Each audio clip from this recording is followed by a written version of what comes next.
What's up, everybody, and welcome back to another faction pack breakdown. We are here talking today about the Successor Kingdoms. Alright, if you don't know what the Successor Kingdoms are, 1. Read a history book. Number 2. Learn more about Alexander the Great, okay? So the Successor Kingdoms are the kingdoms that were broken off of of Alexander the Great's empire after he died. Okay, so a bunch of his generals all kind of like claimed parts of his empire for themselves, you know, under the guise that they were ruling it in his name. It just, yeah, it didn't really work that way. So, first off, honestly, it's pretty much straightforward here. If you guys watch the Gallic Tribes one, once we've gone over one faction, that's going to show us a lot of recurring units between the other factions, and it will make those go a little bit quicker. So typically, once we get done with the first one, it's smooth sailing from then. So, to be perfectly honest with you, I think we're just going to start off right here with Seleucid, okay?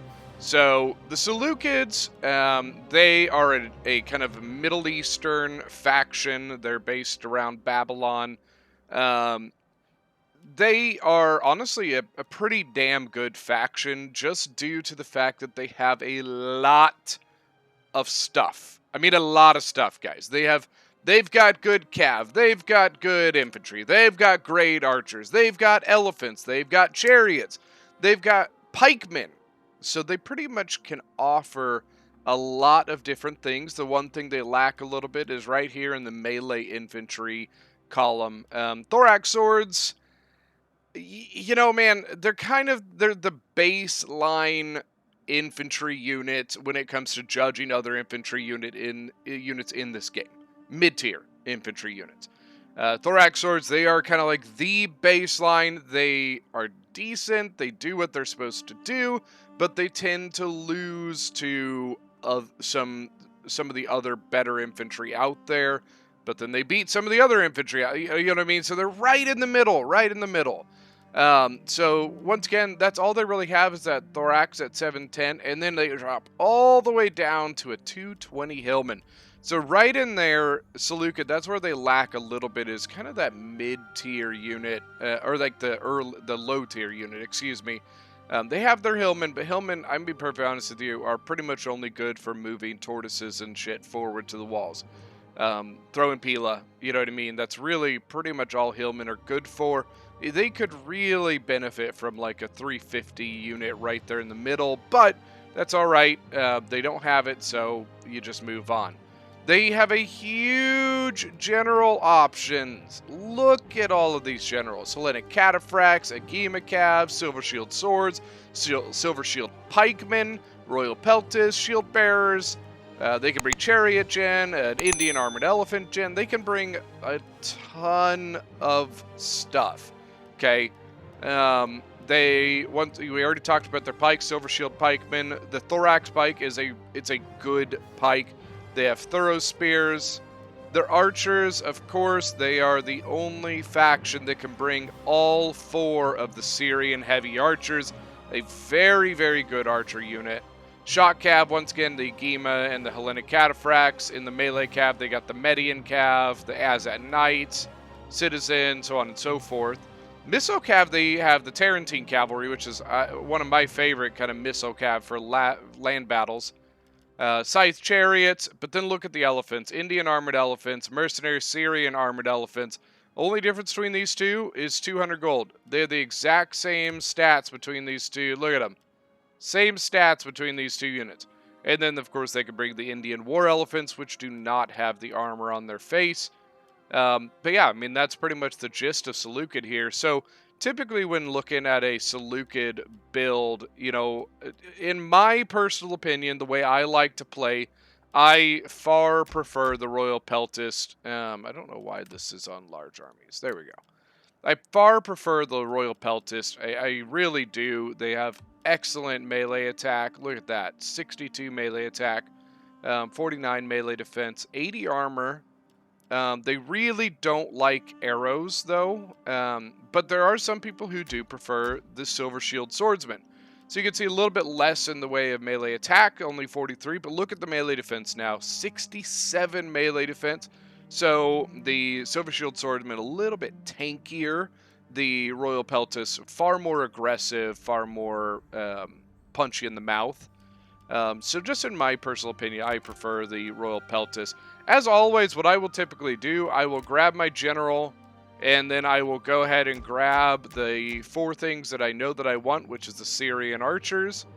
And at this point with Seleucid, there's a couple different ways you can go. So typically we play with a max 7, so we'll just do 1, 2, 3, 4, 5, 6, 7. Oh, and I should probably go to large funds. There we go. So you can see we got 3,000 gold left. At this point, you could probably throw in another Royal Peltist. Maybe even another Royal Peltist. Yeah, throw in another Royal Peltist, and then 1, 2, 3. So you got 3 Hillmen. It's not a bad place to be at. 150 gold, though. Yeah, what the hell are we going to do with that? Something you could do here. You could drop Royal Peltist gen and go to a Shield Bearer gen, allowing you for another Hillman. Shield Bearers, though, I will forewarn you, are a little underpowered. It's one of the earlier hoplite, like elite hoplites that was made, and so they don't tend to be quite as good as some of the other hoplites that are out there, like some of the other elite hoplites. But yeah, I tend to prefer that Royal Peltis. You have 3 Royal Peltis, 7 Thorax, and 3 Hillmen. It's not a bad army sitting there at 17. Some other things that you could do here, you could drop a Royal Peltis. Let's say you're going against Barb factions, and especially if you're on a walled settlement, bringing in, a couple pikes is not a terrible idea. You have a regular pikeman and a thorax pike, 34 melee attack, 39 melee attack. Once again, that's going to a lot of times depend on the factions you're playing against and also the factions you're paired with. You'll see some people go with the Persian light archers to save money. I'm not a fan. If I have the option of bringing one of the better archers in the game, I'm going to bring them. The Syrians are really just, I think, too good to pass up on. I'm not a fan of dropping into your into the Persian lights. Excuse me. Sorry, I had a little bit of a brain fart there. But I mean, this is a pretty standard looking army right here. Once again, there's a couple different things you could do. I know that people like Gorm Mjolnir. He enjoys bringing an elephant a lot of times as his general. Elephants are very high risk, high reward. They can get you a lot of kills, but they are very, very, very susceptible to turn around and kill you instead. There is the option of dropping Thorax and bringing Thorough Spears instead if you're looking for more Javies. So you could actually bring quite a few Thoroughs, with something like this, where you drop a couple of your Thorax swords. So right now it looks like, what are we at? 5 Thorax and 5 Thorough Spears with a couple Hillmen. Once again, another option. That's a lot of javelins right there. Yeah, especially if you're facing a faction with a lot of cavalry, like let's say maybe a Saba. This would be a really good thing for that. And also if you just feel like if you feel you can get the usage out of your javelins, Thorough Spears are actually really useful. Now, that is an attacking army. Now, as usual for a defending army, we pretty much lose a ton of money. So 11,700 goes down to 10,530, which honestly is not as bad as some Total War games. Some of them have like a 6,000 gold difference between attacking and defending, which is just absurd. For defending, you have the ability, once again, I think typically you're sticking with some Royal Peltis, then you're going with your archers here. Now, this is where you can get into a little bit different here. 1, 2, 3, 4, 5, 6, 7. You could bring some, 4 Hillmen here. It's not a bad-looking army. You've got 2 Royal Peltis, 7 of your mid-tiers, and a decent little low-tier, option there. Or you could switch over. You could lose one of your thorax, and once again, like we were talking before, you could bring a few more of the thorough spears instead. Once again, a lot of javelins come out of this, and Thuros are a little bit better units than Hillmen. And then, of course, you could always also bring, especially on defense, you could bring yourself a couple pikes, bring yourself another one of your thorax. But honestly, at that point, your thorax, your army's pretty small there. So you could just, dip down into your Hillmen. Once again, there's a couple different options. What you're really going to have to play this depending on who, like your factions that you're paired with, the settlement that you're on, the factions you're going up against. That's where you're going to want to really be looking at playing around with your faction build. It's really, you're going to want to be trying to exploit the weaknesses of your enemies, or, kind of highlight the bonuses of your allies. There are ways you could kind of do that either way. But once again, that is pretty much the start of this for the Successor Kingdoms. Once again, starting off, we had Seleucid. But we're just going to go ahead and move on to the next faction that I have on my list. And we're just going to go over to, honestly, almost a carbon copy of Seleucid. We're going to go over to Egypt, okay? Egypt is your Ptolemaic Egypt. It's called Ptolemaic Egypt because Ptolemy, which was one of Alexander the Great's generals, he went back to Alexandria to establish his kingdom. So if you think of Cleopatra was a Ptolemaic, was a Ptolemy. She was from the Ptolemy line. So anyways, Egypt here, once again, very similar in the way that we have elephants, we have chariots, we have Ptolemaic cavalry gen. The Royal Thorax Sword is very similar to the Silver Shield, but not quite the same thing. Royal Peltis, Hellenic Royal Guard, and then a special gen for them, the Carian Axemen. Now, the one thing that Egypt does lack a little bit, actually a lot of it, is the cavalry. They have the Ptolemaic Cav, which is not bad at all, but their melee Cav it's just not very good. Shock Cav, I would wish to see one more, just like a slightly cheaper option than the Ptolemaic, maybe.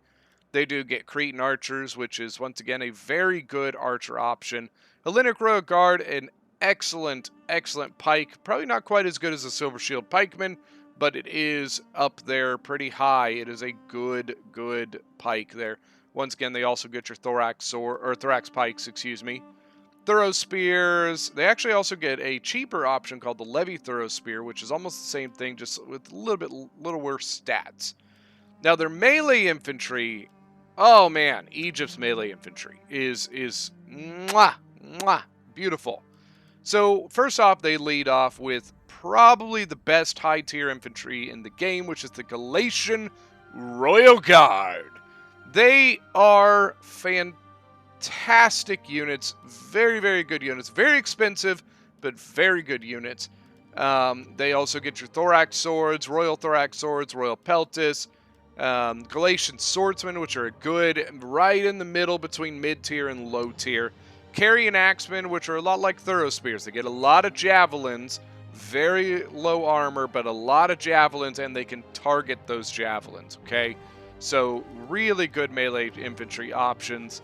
To be honest with you, a lot of times this build here is going to look very similar to your Seleucid build, okay? They're just very similar factions, so you see very similar builds between the two of them. Typically, once again, I'm a Royal Peltis guy, so I typically will at least grab the Royal Peltis General. Then we're going to throw in our Cretan Archer, and then, you know what? You have a couple options here. You could either throw in a 4th 150 range archer in your Nubian bowman.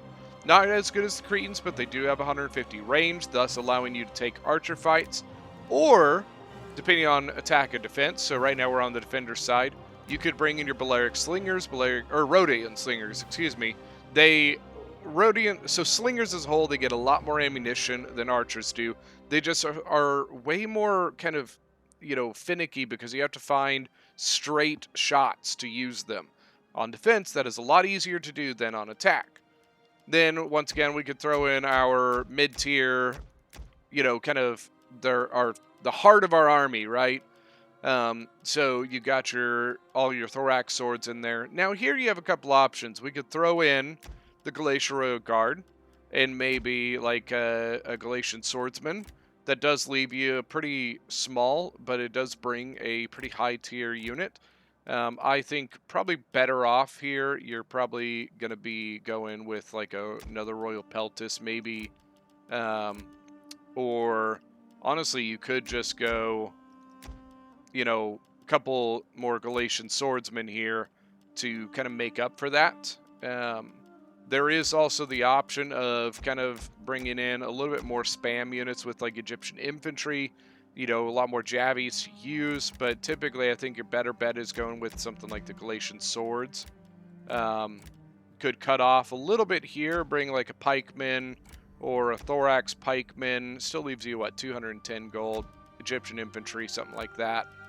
But to be perfectly honest with you, I don't really see a problem with going with like the Galatian Royal Guard. It is an excellent unit. You could drop your Rhodian, I keep saying Balearic, bring a Nubian, and then that would allow you to bring another unit. Like I said, there's a couple different options you can go with here. You know, you have a lot of options with Egypt between your pikes, throw spears. You know, that's another good option. 1, 2, 3, 4. You know, what, 3 there? And then you could bring a levy throws, you know, or bring a lot more levy throws. You know what I mean? Egypt has a ton of options to use. The thing you got to remind is the thorax swords, they are kind of like the perfect middle of quality of troops. You got to be very careful what you put them up against. They are a lot better if you can really take advantage of using their javelins. Get those javelins out and then put them in melee. You get a lot better value. I mean, that goes for anything, but it is very important for something like the thorax, which tends to struggle against better, especially like barbarian faction infantry. But I mean, yeah, like that is Egypt. Just a ton of stuff. Another good little trick. Hey, let's throw in, you know, the carrying axeman gen. And then we can bring ourselves a Royal Peltis that's not a general. That's a common practice with Egypt, is bringing the cheap carrying axeman gen so they can save money for other stuff. Or taking out that and bringing a Hellenic Royal Guard gen, because then that allows you, once again, the ability to kind of bring other things, maybe a bit more infantry. So that is going to be it for Egypt. Once again, just a lot of stuff. They've got the African war elephants, African elephants. They've got chariots. Lacking a little bit in cavalry. And once again, their infantry, they have a good spread of it, but their thorax will typically lose against better infantry. But that is going to be it for Egypt. We're going to move on to Macedon. Macedon, which is the original Successor Kingdom. It is where it all began. Macedon has a very, very soft place. I've got a soft place in my heart for Macedon. I love Macedon, but in Rome 2, they really, I don't think, give it justice. It's got a decent spread of gens. Royal Peltis, Companion Cav, Foot Companions. Melee Infantry, Royal Peltis, Thorax Sword, pretty standard. Spear Infantry, you got your Thorough Spears. You got Pikes, Foot Companions. Foot Companions, look at that. That's one thing I want to highlight right here. 49 melee attack on the Foot Companions. 49! Okay? That is absurd for a pikeman. If they get in combat, they will kill. Plain and simple. The one thing is, right there, 70 armor, they really don't like archers. They do get the Cretan archers again, Rhodian slingers, but they actually get some cool little like Peltis options as well. Agrianian axemen are actually really cool. Mercenary Thracian Peltis are a solid Peltis unit. Shock Cav, I like their Shock Cav options. Companion Cav, Thessalian Cav, Thessalian, and Sarissa Cav. Then the melee Cav, you got your Aspis Companions and your Citizen. Aspis Companion is actually a really cool unit. 68 melee attack, 105 health, and they have a precursor. Tarentine Cav, and Mercenary Thracian Cavalry. So once again, a good Cav option, which is historical. Macedon, in the ancient times, especially in Alexander's time, was known to have the best cavalry in the world. That is something that is legitimate. Companion Cavs are a beautiful unit. Love them, love them, love them. Here's Macedon's problem. Is right here, okay? Royal Peltis at 1280. Thorax Sword at 710. And all they have cheaper than that is a Mercenary Thracian Warrior. Mercenary Thracian Warriors, while they are a fun unit, are a very high risk, high reward unit. You have to be able to cycle them in and out, and you can't let them get shot, plain and simple. That is the gist of the Thracian Warrior. So the issue that you tend to run into, let's just start with a Shield Bearer Gen. Let's get our archers in here, and you know what, let's throw on a Rhodian Slinger. Okay, so on defense, we are down to 6,980 gold, okay? So let's say we want to bring a Royal Peltis, yeah. Okay, there's one Royal Peltis. 1, 2, 3, 4, 5, 6, 7 Thorax Swords. Okay, we have 710 gold. What are we going to do with it? Okay, let's, a Thorough Spear. Okay, maybe let's do some Militia Hoplites to carry our siege equipment. You know what I mean? That is the problem that Macedon has, is they are very, very expensive, okay? You do have the option as well, you could bring a pike, okay? But it is very hard to fill out a full roster with Macedon because of how expensive it is. You can do it a little bit better on attack. On attack, you can see now we have 1,900 gold more. So you could throw on another Royal Peltis here, or what I would say is, actually, I would do this. I would switch this for a Royal Peltis. That gives us 2. We've already got our max full of Thorax, but once again, here's our problem.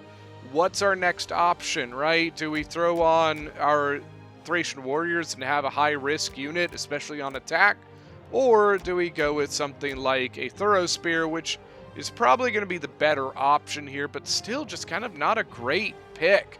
You know, that is the problem that Macedon has, is that they have no low-profile, low-tier options. You could drop your Rhodian Slinger and bring like an Agrianian Axeman, but once again, like, I just don't know if that's going to be that useful. 690, if you just decide to go with 3 range, you could do another Thorough Spear, but typically you want that 4th range unit, even if it is a Balearic. A lot of times you can find good ways to use it. I mean, I hate to say it, but Macedon's kind of short and quick because it is a tough faction, and that is why it is typically pretty underplayed, is because you really just don't have a lot of options here. Especially on the large funds, it is a difficult faction to bring to the playing table. And honestly, just is not as good as its other fellow Successor Kingdoms. So we're just going to go and move on to Bactria. Now, Bactria is kind of fun because it's different. It's completely and totally different. There's no Royal Peltis, there's no Royal Thorax Sword, and Silver Shield Swordsman, and Super Pikes, and all this stuff. Bactria is a very unique faction that I actually really enjoy. That is another faction that could really benefit from literally just like 1 or 2 additions to it. Could be huge. Okay, let's start off. Indian Armored Elephants, Bactrian Royal Cav, Bactrian Royal Guard. Those are your general options. You got your Thorax Swords, and then you got your Bactrian Hillmen, which are a little bit better than regular Hillmen. Great, cool. Spear Infantry, you got your Thorough Spears, Scale Thorax Hoplites, which are pretty solid. Bactrian Royal Guard is a good Hoplite unit. Pike Infantry, you max out at the Thorax Pike, that is okay. But look at the Missile Infantry. You get Mercenary Syrian Archers, and you get Elite Persian Archers. Elite Persian Archers are a good archer unit, especially when you compare them with your 3 Syrians, okay? Cavalry, their Cav is really good. Bactrian Royal Cav, excellent shock Cav. And then they also get the Hellenic Royal, or the Hellenic Cataphracts, excuse me. Melee Cav. Bactrian Noble Horse is a good melee Cav. It is a really good melee Cav. Citizen Cav, it's okay. Now, for their horse archers, they actually get a fun option of horse archers. They get your Tarentine Cav, but then they get Bactrian horse archers, and mercenary Scythian horse archers, which are good. Indian armored elephants and Indian war elephants. So they get 2 war elephant options here. Typically, what you're going to see with Bactria, you're probably going to see a Bactrian Royal Guard, or if you're attacking, probably a Bactrian Royal Cav. 7 of your thorax infantry, thorax swordman infantry, excuse me. Pretty standard stuff. Now you have some options. Look, we have a lot of gold here. Could bring a thorax pikeman. Could bring some Bactrian hillmen to carry the stuff. We can bring another Bactrian Royal Guard if we wanted to. Or a Bactrian Royal Guard. And once again, we still have options here. We could bring a Levee pikeman. Look at that. Look at that. We got stuff to play with, guys. What are we going to do? Once again, just a lot of stuff. I really like Bactria. Once again, where they could benefit for a little bit would be a couple melee infantry options. If they had a couple melee infantry options, it could really up Bactria's worth, especially if they had like 1 high tier and 1 mid tier. They have a low tier, and they need something right in between here. That would be really helpful to a Bactria. Just a really fun faction. Elephants, always a fun option to bring. But to be perfectly honest with you, once again, nice and short and sweet. It's Bactria. It's pretty easy. You could, on defense, you lose a little bit of options here, but you still have the ability that you can bring your Bactrian Royal Guard, or you could still bring, a couple pikes as well. You could really fill out an army here. I really like Bactria, and it's honestly, I think, a very underplayed faction. It just needs a little bit of TLC. Now, after Bactria, okay, technically in the game this is not considered a successor kingdom, but it is a faction that is so similar to all the other factions of Successor Kingdoms, I think it just makes sense to bring it into this video. Epirus, okay? Epirus, even though it technically isn't a Successor Kingdom, it is very, very highly influenced by the Alexandrian Empire, okay? That is kind of the main thing, so we're going to see a lot of very similar stuff to this as you did on Egypt and Seleucid. So starting off, you got your Royal Peltis, Hellenic Royal Cavalry, and Hellenic Royal Guard. Sounds very similar to Egypt, doesn't it? Now, some bonuses to their melee infantry. They do get Samnite Warriors, which are an excellent mid-tier unit. Mercenary Italian Swordsmen, which are pretty solid. They're all right. They do pretty good. They get, they don't get a Thorax, so they go straight from their Hellenic Royal Guard down to a regular pikeman. They get your Cretan Archers and your Rhodian Slingers. Shock Cav, Hellenic Cavalry, and Thessalian Cavalry. Solid, pretty good. They do get your Aspis Companion, once again, another fun one. Mercenary Italian Cav is pretty solid, better than your Citizen Cav, that's for sure. Tarentine Cavalry, which is once again a fun missile cav. Mercenary Indian War Elephants. Yes, yes, yes. Not very armored, so not as armored as some of their brethren from the other, from like Seleucid and Egypt. But they also get Molossian Dogs, which is a fun bonus. Now, with Epirus, okay, another fun little thing you get is your Illyrian Levees. So there's some fun stuff here, okay? They get some good things. It's true, I promise. Royal Peltis, typically you're going to bring your Royal Peltis. You have 3 archers, probably your Rhodian Slinger here. I mean, honestly, it's really weird how it honestly looks almost like a mix between Macedon and Egypt specifically. Because you get your Agrianian Axemen. I mean, Epirus is right next to Macedon, so it makes sense. So typically, you're going to throw in your Samnites. The one downside to the Samnites, you can only bring 3 of them. That is the biggest downside to Epirus, is that mid-tier infantry, you can only bring 3, and that hurts. Then once again, you can only bring 3 Italian swords. So what do? You throw on some Thorough Spears, maybe. A lot of people like to bring elephants with Epirus because they're cheap. Look how cheap they are. 1,500 gold. 400 gold cheaper than some of the others. You know, you have the ability to bring your Illyrian levies, which are all right. They do what they need to for a low tier unit in like moving siege equipment forward, stuff like that.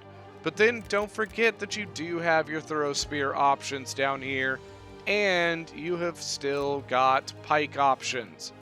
So you could drop a Mercenary Italian sword and bring your Hellenic Royal Guard.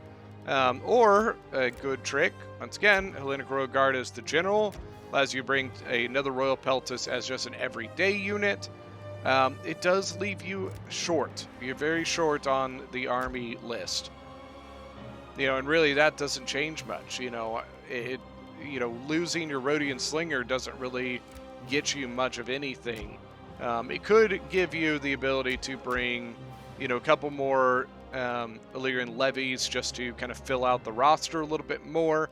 But man, I mean, it's an expensive faction. You know, switching to attackers once again does give you better options here. I think once again, I think the Hellenic Royal Guard is better as the gen here, and then bringing the Royal Peltist. Could bring your 2 Royal Peltis. Maybe a couple more Thorough Spears. So Epirus, a lot of different options here, but once again, I think the biggest penalty is right here in the melee infantry. The fact that you can only bring the 3 Samnite Warriors is really what hurts it.